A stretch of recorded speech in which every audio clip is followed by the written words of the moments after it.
Bienvenue sur notre chaîne Dani Officiel TV. J'espère que vous vous portez bien. De mon côté, ça va très bien la famille. Pour ceux qui ne me connaissent pas, je suis Dani. Ce matin, la famille, je viens vous parler de l'affaire Alexandra Mbadama. Cette histoire que je m'apprête à vous raconter se passe en Côte d'Ivoire. Tout avant de commencer la famille, je vous prie de vous abonner sur notre chaîne Dani Officiel TV. Sur cette chaîne, on parle on vous raconte des histoires incroyables. On vous parle de vos stars, de vos influenceurs, du monde entier. On parle d'actualité sur la toile.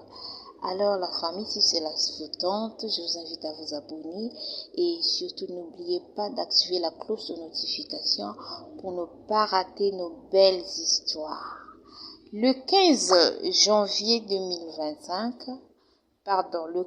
décembre 2025, le corps d'Alexandra Mbadama a été retrouvé dans les eaux de Grand Bassam avec des impacts de CO2 retrouvés sur son corps.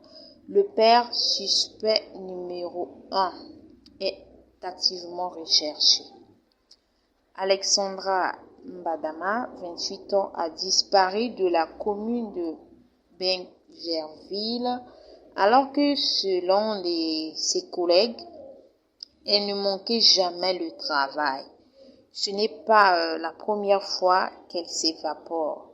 Ce n'est pas la première fois. La première fois, c'était juste après son bac. Son père l'avait mise dans un appartement à la Riviera.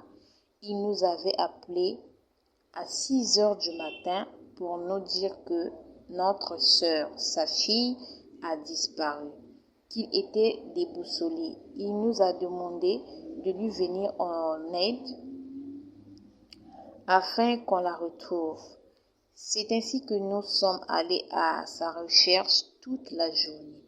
Il nous avait dit qu'il avait un contact à la police judiciaire qui avait dit qu'il allait tracer son téléphone, explique un témoin.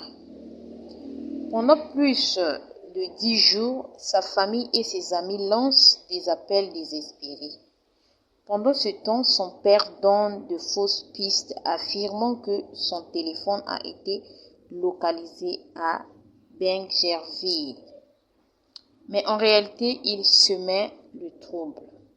Chaque fois qu'il nous disait qu'Alexandra se trouvait dans une commune lorsqu'on s'y rendait, il appelait aussitôt pour indiquer un autre lieu pour elle se trouverait finalement.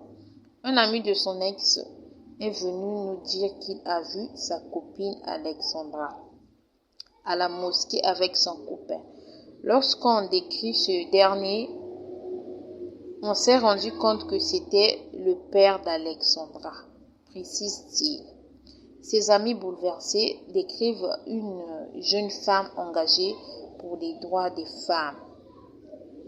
Elle exige justice. La famille, sur ce, je vous dis à bientôt. Surtout restez branchés. On va suivre cette affaire en tout cas. Portez-vous bien.